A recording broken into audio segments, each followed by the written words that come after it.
رمضان تجلى وابتسم، طوبى للعبد إذا اغتنما.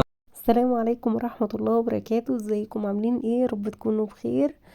وحشتوني وحشتوني وحشتوني، وحشني الروتينات ووحشني الفيديوهات ووحشني بيتي يا جماعة. انا بقالي من يوم 4 رمضان لحد النهاردة كده يوم 16 رمضان عند ماما.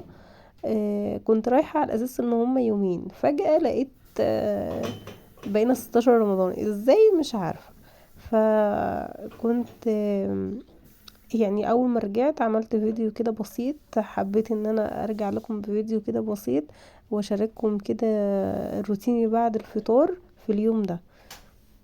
رمضان تجلى وابتسم، طوبى للعبد إذا اغتنما. أرضى مولاه بما التزم، طوبى للنفس بتقواها. رمضان زمان. بصوا، انا اول ما رجعت اصلا انا رجعت الاذان كان اذن عليا، يعني اذن وانا بره. روحت البيت. فانا كنت يعني هعمل حاجه سريعه، انا افطر، يعني انا بس اللي صايمه، وطبعا اولادي صغيرين لسه مش صايمين، فبرضه هياكلوا معايا. فجيت اشغل الانبوبه، انا كنت قافلاها، فجيت اشغلها لقيتها بتعمل وش كده. يعني خفت الصراحه، فما مرضتش اشغلها. بصوا اللي حصل، عادي عادي بتحصل كوارث واحنا واقفين في المطبخ. يعني انا ابني كان معايا موجود يعني، فكان عمال يعمل حاجات وشقاوة وكده، فايديا فلتت، فعادي يعني. المهم، فزي ما بقول لكم كده، جيت اشغل الانبوبه لقيتها بتعمل وش، فخفت. فانا ما استعملتش البوتاجاز في اليوم ده يعني. بس طبعا كان مطرب زي ما بقول لكم من يوم 4 رمضان لحد يوم 16 ما كنتش موجودة، فالدنيا مطربة شوية. فلمعت كده البوتاجاز وقلت انظم ضرفة الخزين. كنت عايزة اعرف ايه الحاجة اللي عندي، ايه الحاجة اللي يعني في اكياس، الحاجة اللي لسه بره. فقلت انظم كده واحط حاجات، يعني كنت ببدل كمان علب عشان انا مش عندي علب كتيرة، بس فالحاجة ما كانتش مترتبة صح. فقلت ارتبها يعني وانظمها، وبرضه عشان ابقى يعني على علم كده بالحاجة اللي موجودة، وعشان ما فيش حاجة تبوظ يعني. فالمهم بدأت اعمل كده، وزي ما بقول لكم كده لمعت البوتاجاز، وبعد كده هعمل المواعين. المواعين ما كانتش كتيرة، هو بس انا اصلا فطرت يعني، فطرت جبنة وطلعت همبرجر عملته في الفرن، يعني عشان طبعا ما شغلتش البوتاجاز، فاستخدمت الفرن الكهربائي. بس فالمواعين التانية بقى، كنت طبعا لما رجعت في حاجات كنت سايباها في التلاجة على اساس ان انا هقعد يعني يوم اتنين وهرجع. فطبعا قعدت مدة طويلة، لقيت حاجات بقى ما ينفعش استعملها او ما ينفعش اكلها، فبدأت كده افضي الاطباق وغسلتها برضو معاكم. انا اصلا قعدت الفترة دي يعني لقيت يوم جر يوم جر يوم تاني. فبعد كده كنت بنزل اجيب لبس للاولاد، فكنت يعني ايه، في يوم اكسل ومنزلش، يوم ممكن انزل وما اجيبش حاجة. قولولي انتوا نزلتوا جبتوا لبس العيد ولا لسه؟ ايه رأيكم في الاسعار الصراحة يعني انا شايفاها ان هي غالية ومبالغ فيها، وهي والحاجة مش اللي هي حلوة قوي، فاهمين؟ بس انا لفيت شوية جبت حاجات معقولة. هي بتبقى فرحة للأولاد، فاهمين؟ هي حاجة أو حاجة احنا متعودين عليها من صغرنا، أهالينا كانوا بيعملوها معانا. فاحنا بنعملها مع أولادنا.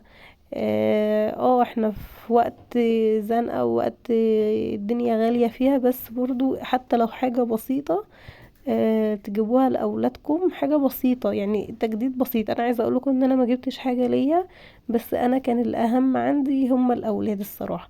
ممكن أنا جبت بس كوتشي ونقاب جديد، عشان انا كنت يعني انا منتقبة من فترة قريبة، فكل فترة كده بجيب نقاب لون مختلف عن الاول، يعني مختلف عن اللي جبته قبل كده.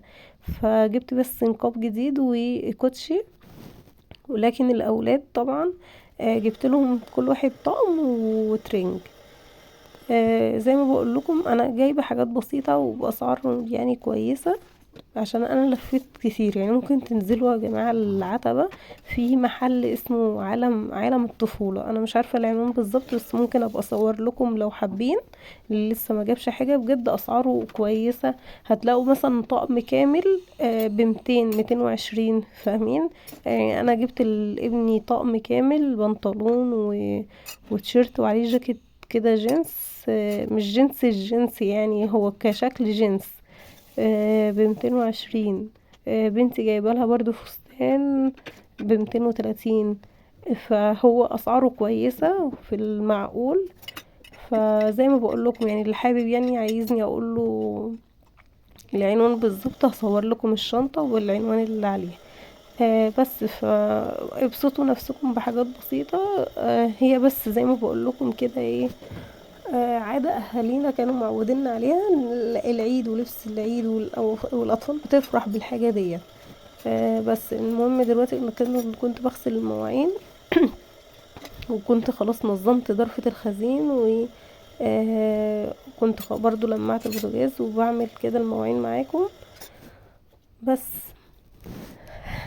عايزه اقول لكم وحشتوني جدا، وحشني والله التصوير. بس انا مش برضو زي ما قلت قبل كده في الفيديو اللي فات، انا مش عارفه برضو هصور تاني يعني هفضل مستمره كل فتره، ولا مثلا كل فتره انزل لكم فيديو.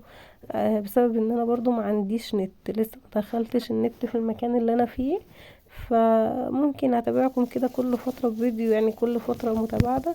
بس لو انتي بتتفرجي عليا ولسه ما اشتركتيش، اتمنى ان انت تشتركي في القناه، عشان بجد بجد يعني نسبة اللي بيتفرجوا عليا ومش مشتركين اكتر من المشتركين وبيتفرجوا عليا. يعني الناس المشتركة عندي اصلا مش بيتفرجوا كويس او مش بيتفرجوا قوي. ممكن يفتحوا الفيديو ومش بيكملوه. فانا برضو عايزة اتكلم في النقطة دي يا جماعة، اللي يفتح فيديو يعني اتمنى ان انتي تكملي حتى 3 دقايق منه، عشان بجد بجد انتوا كده بتوقعوا لي القناه. انا اصلا قناتي مش كبيره لسه ببتديها، وبتمنى بجد ان انتي يعني ما تتفرجي على الفيديو تكمليه حتى دقيقتين 3 منه. المهم بقى انا كنت خلصت وكده، قلت ابخر الدنيا يعني والمطبخ. ده بخور كنت جايباه، هو كيس كده بيتباع 25 ب30، يعني في الحدود دي. كان بريحة خشب الصندل تقريبا، وريحته حلوة، مش يعني حلوة يعني عجبتني. فالمهم كده بخرت المكان وقلت حاجة اشربها. كان بجد نفسي في كوفي ميكس، بس الكيس كان صغير فعملت كوبايه صغيره بس ما استمتعتش بيها الصراحه. يعني انا بحب كوبايه، لا انا عايزه كوبايه كبيره يا جماعه من النسكافيه والحاجات دي، لما تنفعش الكوبايه الصغيره دي. فالمهم بقى عملت حاجه كده، شربتها وكنت بقى خلاص مش ورايا حاجه، لان انا كنت ماشيه والدنيا نظيفة وكنت مروقة الشقة قبل ما امشي. بس الفيديو النهاردة خلص، اتمنى يكون عجبكم، ما تنسونيش باللايك والاشتراك، والسلام عليكم ورحمة الله وبركاته. البركات رمضان مجال الصلاة